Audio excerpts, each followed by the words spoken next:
there are a lot of influencers that I followed that have been through eating disorder recovery and then recovered into a body that maybe looks similar to mine and then sort of gone back to a smaller body but claim to be recovered. When you start first gaining weight after being in an underweight body, your weight doesn't really distribute. You might kind of get like a bit of a puffy face. The body that I'm in, I do definitely think has just been slightly going up and up and up and up and up and up and up. And that would probably indicate that I'm in a slight calorie surplus for what my body needs. Really difficult to come online and even talk about the word calorie. I've been too scared to say it out loud. If I was like full from lunch and I said to mum like, oh, I'm just gonna have a couple slices of toast for dinner, I would feel like I've been observed and worried about and treated as though I'm still that girl with an eating disorder.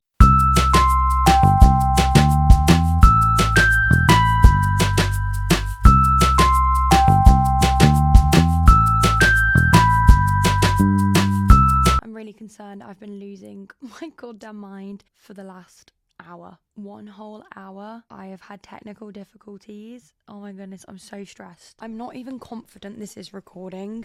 My mic has not been working. It's my own fault and I have no idea what I did. Basically, I did everything as usual. I did a little testing, 1, 2, 3. The mic was absolutely fine. And then I just thought, oh, let me just try this. Just one little click of the mouse, just one little click. And then I could not make the mic work. The mic has not been working for an hour. I've done everything in my power to make it work. I've deleted the app. Like, oh my God, guys, I've been doing everything. It's definitely not resolved the issue that I have because I went back to record it the usual way and that was not working. So I have definitely been trying not to lose my goddamn mind, but that's okay. I didn't lose it. I'm here and I'm really proud of myself for that because I could definitely get myself in a whole, what's the word, tiswa? Something along those lines, but I didn't because I could have finished the episode by now. But instead, I've been messing around on my laptop. Remind me to never fiddle with anything and just leave it as it is. First of all, let's check in. How are we all doing? How has your week been? Actually, it's the beginning of the week that this gets uploaded, so what have you got planned for this week? Have you got anything that you are looking forward to? Is there anything that you are worried about? How are you feeling in this exact moment? Maybe take this time to really like check in with yourself. I feel like I definitely need to do that after the last hour. So let's take some deep breaths together because I feel like that could be really beneficial for all of us, whether you're in a good mental state or a bad mental state. It could still be really helpful for us to just take a few deep breaths. So let's just do 3 deep breaths all together, no matter where you are, what you're doing. Let's take some deep breaths. You ready?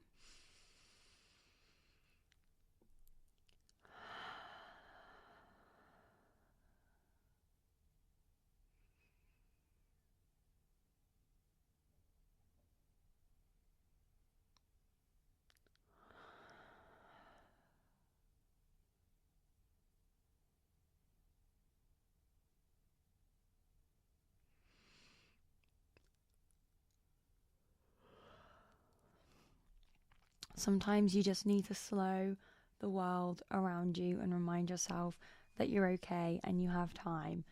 Anyway, today's episode, I have not done any planning on, haven't written down any sort of bullet points. I just sort of have a little niggling topic in my head that I wanted to get off my chest, if I'm honest. And it's a really difficult one to talk about. I'm not gonna lie, I kind of feel like it's slightly controversial. And this is coming from somebody that finds it really hard to have a solid opinion on something.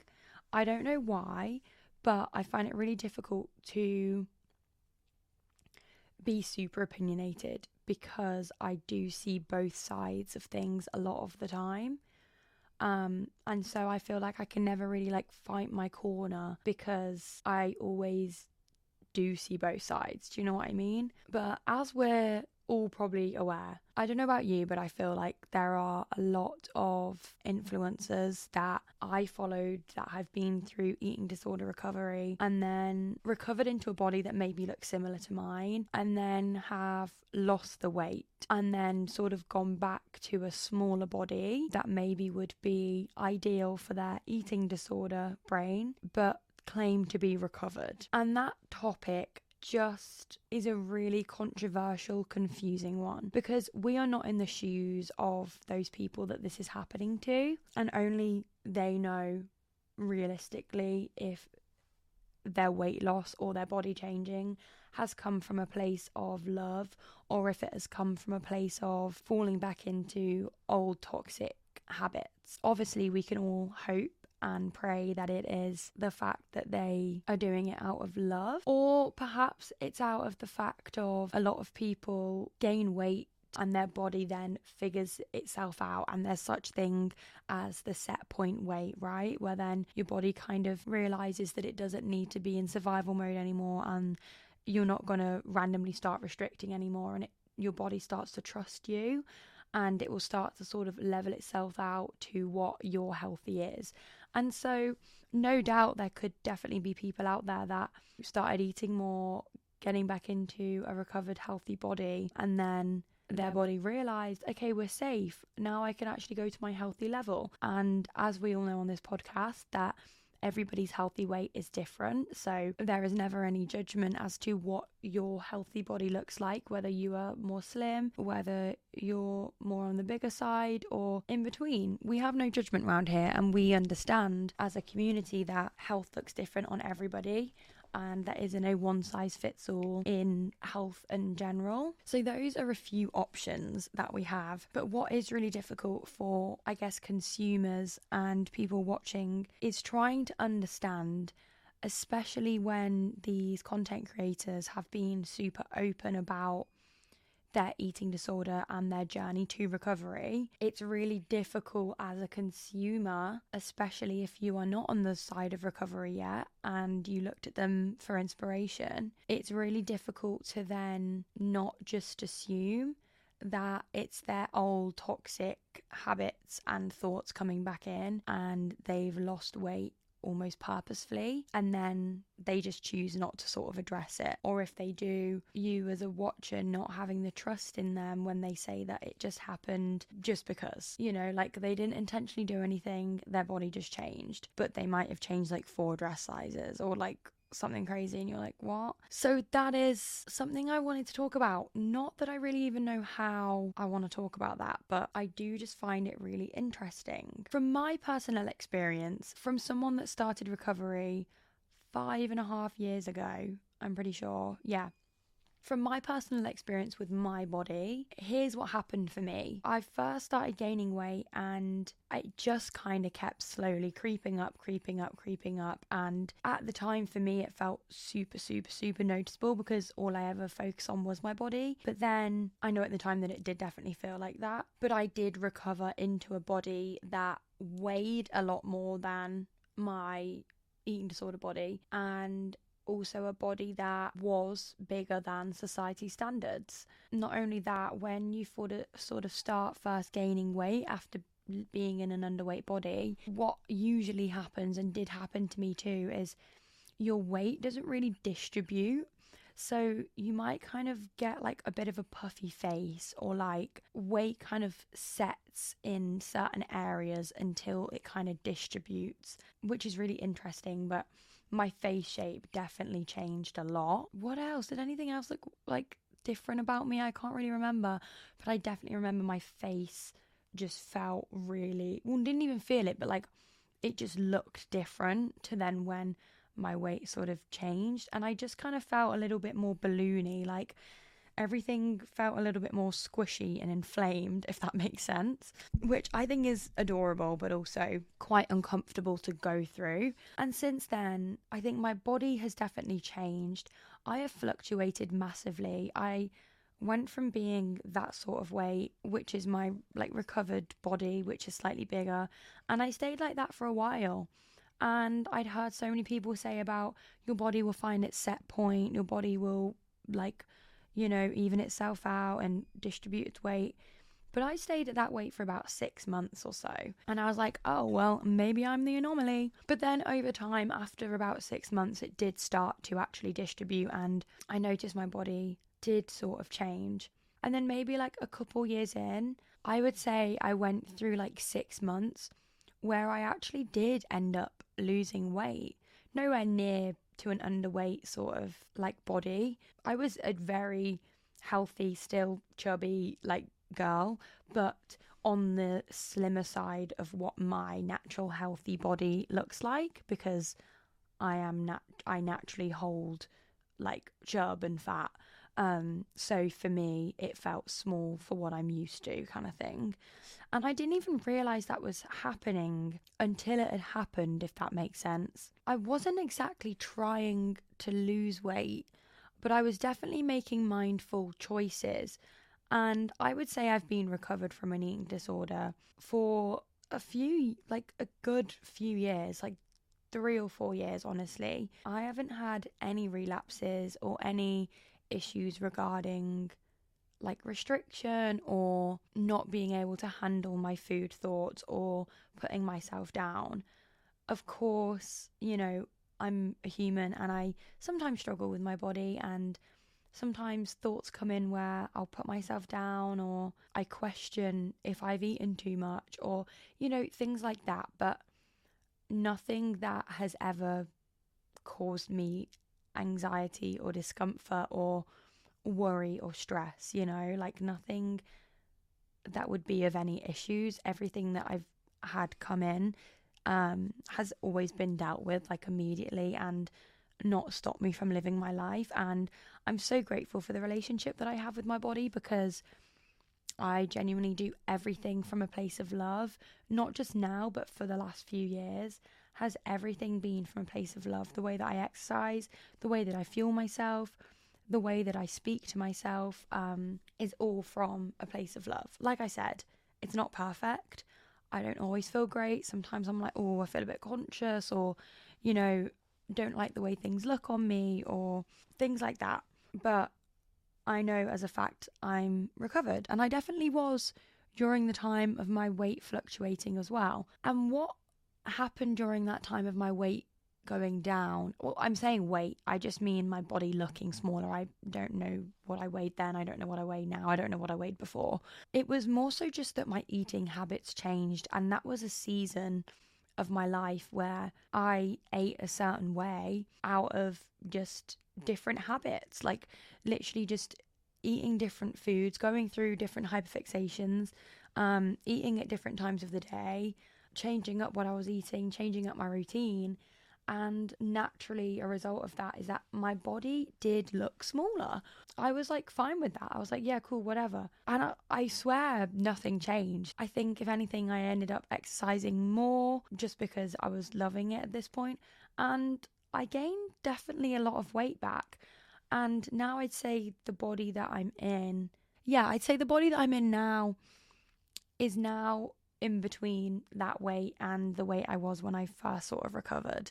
And this feels like a weight that represents the lifestyle that I live. Even though I exercise a lot, I exercise most days, my body probably doesn't look like it to the average person. I feel like the average person probably expects someone that says they exercise most days to be super lean and have obvious muscles showing and like whatever, but that is not my body. And like I said, I don't train for those reasons, and I never have. Well, since recovery, I never have, and I definitely never will. I train out of love for my body to do good for myself. However, the body that I'm in, I do definitely think has just been slightly going up and up and up and up and up and up and up in the last sort of like year, and that would probably indicate that I'm in a slight calorie surplus for what my body needs, which is really interesting and really difficult to come online and even talk about the word calorie, or even talk about the fact that I'm aware of that. I don't know about you guys, and I'd love to hear what you guys think, but I kind of feel like when you have spoken about your ED in the past, or you've documented your journey online with that or anything like that, and then you are somebody that is then recovered and has showcased that and shown where you can get in your journey and on the other side of an eating disorder, it's really difficult to talk about this stuff.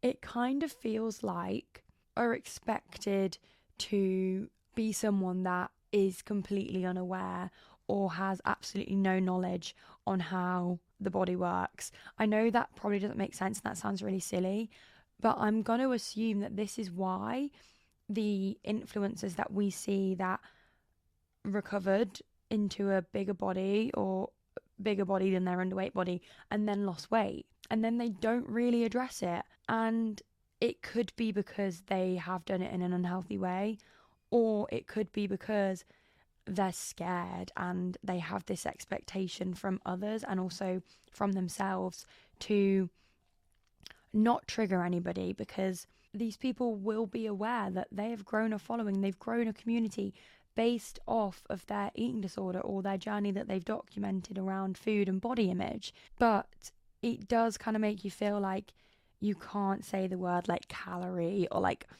I don't know, talk about the fact that I'm aware if my body is gaining weight, it's probably because I'm in a calorie surplus, you know? And that's fine because clearly I've been eating intuitively. I eat I eat foods that I feel work for me and fuel me well.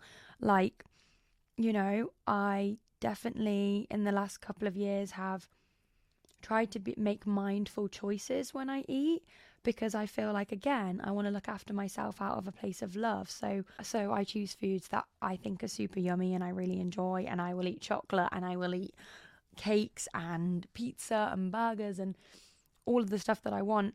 But I will also eat dates and berries and smoothies and, you know, things like that. I just really love having balance and fueling myself with the things that I feel like are good for me. And I think the people that are in eating disorder recovery or are looking for their next steps in their journey, making quote unquote mindful decisions is not going to be the most supportive thing for you to be doing in your journey. The most supportive thing for you to be doing is to listen to your mental hunger and your physical hunger and your cravings and your hunger cues and all of those things, because what you should never forget is that what your body has been through it means that your body and mind is in a completely different stage to what someone like me, like my body and my mind will be in, because I'm at a point in my journey where I'm almost 6 years along, where I have been eating and training for love out of my body and genuinely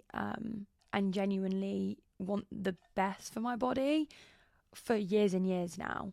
And so where I'm at is a completely different stage than where somebody that has been recently restricting or recently binging or recently picking themselves apart or weighing themselves constantly or any of these things. When I say recently, I don't just mean like in the last week. That could be in the last year or it could be in the last couple years. There is no time frame to your journey of recovery. And that's the thing, I guess, who I want to talk to when I'm talking about this is probably somebody that is around the stage that I'm at, or maybe having similar questions to what I might be having, and not be scared to say it, but also completely valid that I need to be careful what I say.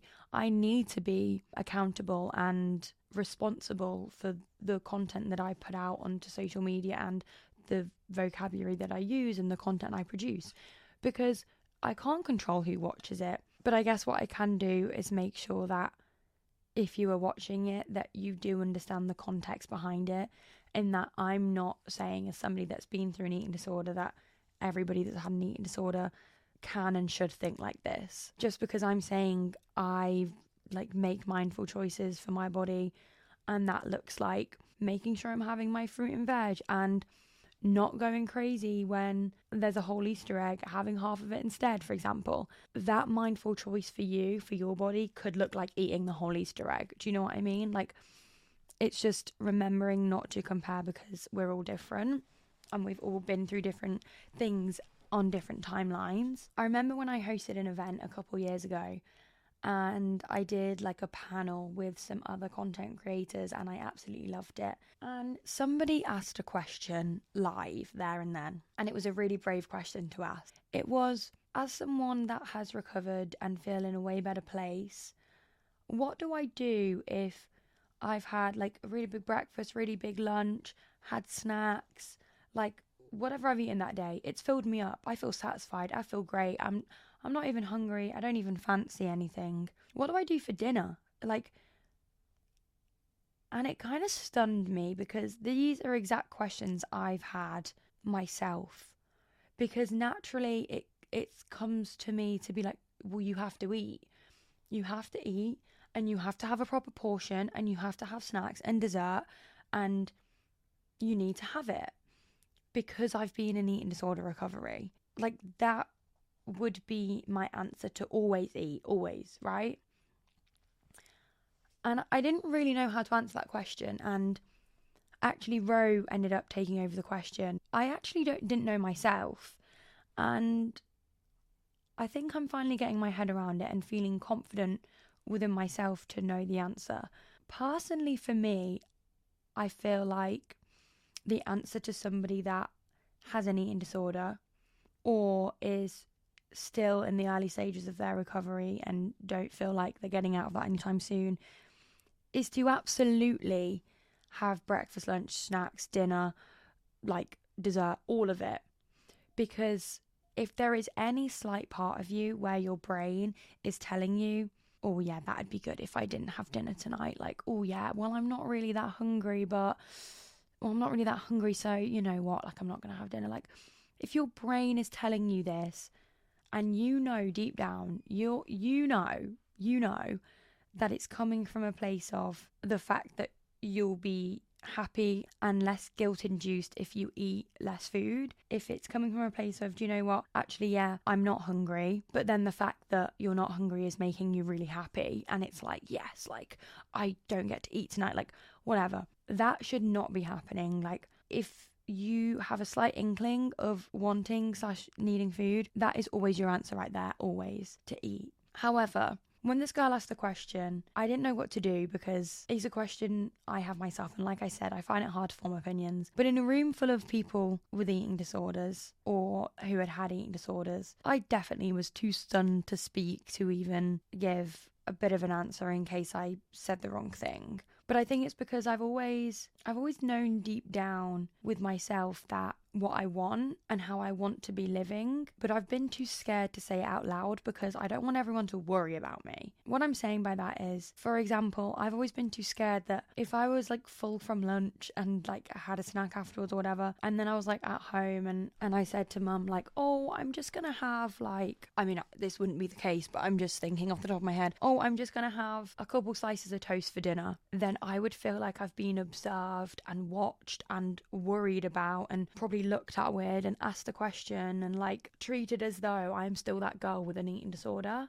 Because of that, I have then believed, okay, yeah, if I do that, that means I'm restricting. If I do that, that means that I'm falling back into old ways. If I do that, then there's something to worry about. If I do that, I'm doing it for the wrong reasons. Even if deep down I know I'm not doing it for the wrong reasons, I feel like I've gaslit myself into thinking that it would be for the wrong reasons because there's so much taboo-ness around it and there's so much talk around the fact that people can never recover. But I can hand on heart say that I am recovered, and I know myself so well when it comes to this stuff that I know I would never let myself go there. If ever anything felt like restriction, that would immediately be dealt with and addressed and spoken to with Ben or like whatever. But I guess what I'm saying is right now is that I don't want that to be a taboo thing for me, and I want to be able to be open and not feel like, do you know what, it is quite draining sometimes being a foodie, and I know that some of you guys will get that, but like, I love that I love food, and I love that food excites me and makes me happy, and that will always be me. But what is quite draining is sometimes feeling like I constantly need food.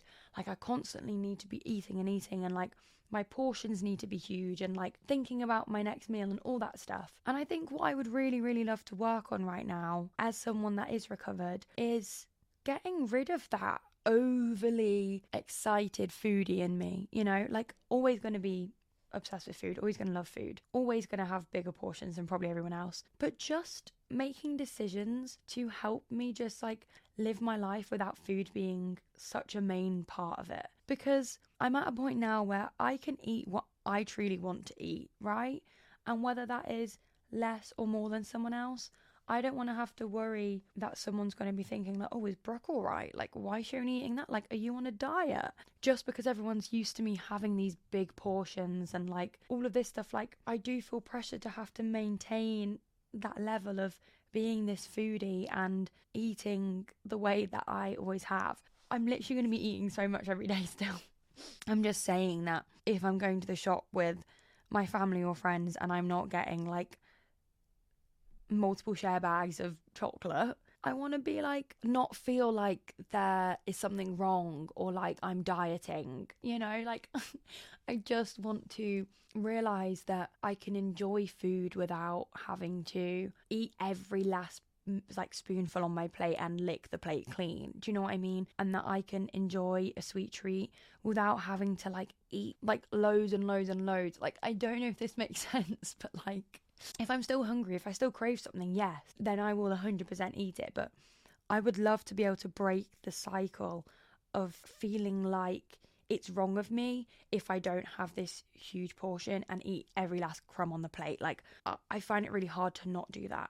And I just want to be mindful of that and realize that where I am at in my journey, I'm absolutely allowed to do that. And I shouldn't be scared to voice that. And I just thought, I don't know why I feel like I need to voice it, but I just felt like I wanted to talk to you guys about this, because if I'm feeling this and have these questions, then surely you guys do too. I don't know. But yeah, I'm not wanting to like lose weight or go on a diet or any of these things, but just make mindful decisions for my own good and what's good for me. And you don't know until you try something. So yeah, I don't even know what I'm going to call this podcast, because I've basically just spoken to you guys and I feel like I really needed that. Like, oh my God, I feel like such a weight has been lifted off my shoulders. I can't even describe it. But let me know your thoughts and feelings, because that was an interesting one and maybe a controversial one, but I don't know. I just have so much confidence in myself and where I'm at now that I don't want to feel like I have to shy away from the topic, because if I feel like something is good for my body, then that's what I should do, right? Not do because I'm scared of what everyone else will think, you know? Anyway, I'm going to wrap up the episode there. Thank you for listening. I hope you enjoyed it. And if you did, please give me a 5-star review or like, comment, and subscribe if you're watching on YouTube. You can catch me every Tuesday at 8 a.m. and follow me, Brooke Paintain, Instagram, TikTok and YouTube, and Positively Me Pod on TikTok and Positively Me Club on Instagram. So yeah, thank you for watching and I will catch you in the next one. Love you so much. Thanks for listening. Bye guys.